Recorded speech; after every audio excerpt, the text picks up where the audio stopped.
What's up, guys? Welcome back to Coasters in Perspective. Today, I'm going to continue my series of ranking every single amusement park chain, Disney and Universal included. I know I haven't really posted a video like this in a while, but I was recently just in the Cape, so just forgive me for that. Today, I'm going to start my real countdown of ranking these 6 current amusement park chains. Now, this is a 3-part series, and this is only the second part, so I will not be ranking every single chain in this list, but I will be ranking the bottom 3.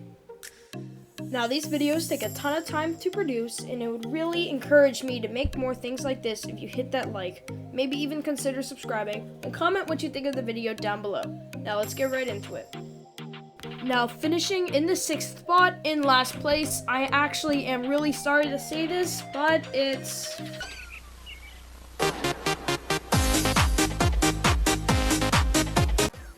I know, I'm going to get some serious love and some serious hate for this statement, but I just couldn't find a way to put Six Flags over the other chains on this list.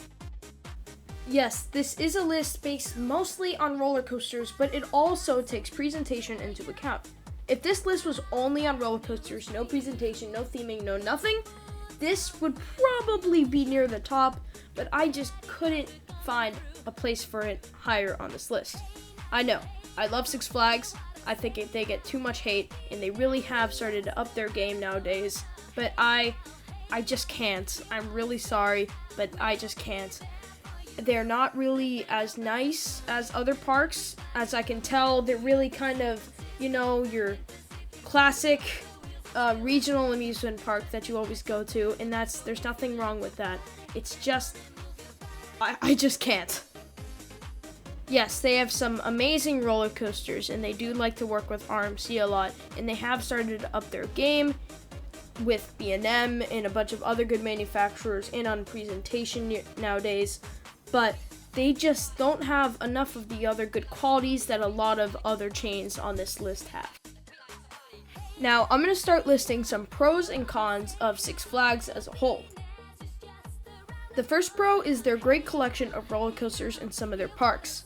In the late 90s and early 2000s, Six Flags went on a massive spending spree, getting massive new roller coasters in their new parks for crowd pleasers. This is one of the main reasons that led to their bankruptcy in 2008, but then again, it is amazing for the enthusiasts, not so much for the chain. Now, for the first con of Six Flags, this would probably go to the cloning. Six Flags has a reputation of cloning a lot of their major roller coasters, and some of these roller coasters are very good, like Batman the Ride, and some would say the SNS 40 free spins. Now, a lot of people like to criticize Six Flags for cloning all their major attractions, but then again, they choose some amazing rides to clone, like the Ride of Steel clones at Six Flags America and Six Flags Darien Lake. Now, Six Flags has a lot more pros and a lot more cons. But I still really enjoy the chain, and I love going to any Six Flags park, maybe except America, but I have not been there yet, so, we'll see. But I just couldn't find myself putting Six Flags over... It's me, Mickey Mouse! Okay, please don't hate me for this, but I've decided to put Disney pretty low on this list. Now, the reason I'm doing for that, and just hear me out, please, don't hate me too much for this, but I am basing this list mostly on roller coasters. The only reason I couldn't put Six Flags higher is because I just can't put Six Flags over Disney in anything. I'm sorry, maybe exclusively for roller coasters, but yeah. So, now, don't get me wrong. I love Disney. I love what they are. I love what they stand for. They are an immersive brand of theme parks that have some of the best theming in the world. But where they kind of fall flat on is the roller coaster category. Yes, I know. These roller coasters provide some of the most immersive roller coaster experiences you will ever get, but pretty much the coasters in the top 2 in the chain is Expedition Everest and Incredicoaster. And those aren't bad roller coasters by any means possible. It's just that for a chain, those are pretty weak for a top 2.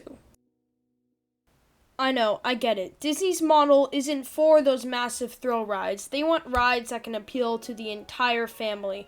And yes, there is nothing wrong with that. But in this list, I'm being very nitpicky, so I'm just going to put them lower just because of that. Don't hate me because I'm a whiny coaster enthusiast, but even if it's kind of true. But if this list was strictly on presentation and focused little on the roller coasters and it focused mostly on theming and presentation, Disney would probably take the top spot. Please don't hate me for this. I love Disney and everything they stand for. I just couldn't put them higher than the other parks on this list, even though this list is strictly based mostly on roller coasters and more little on presentation. Now, for the third and final chain on this video, we have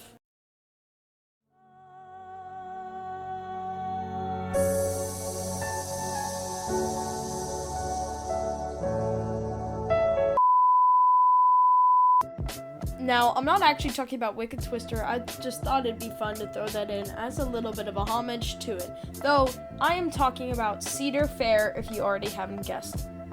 Yes, Cedar Fair is the crown jewel of your classic regional amusement park. They're nice, clean, and have really stepped up their game on presentation and theming recently.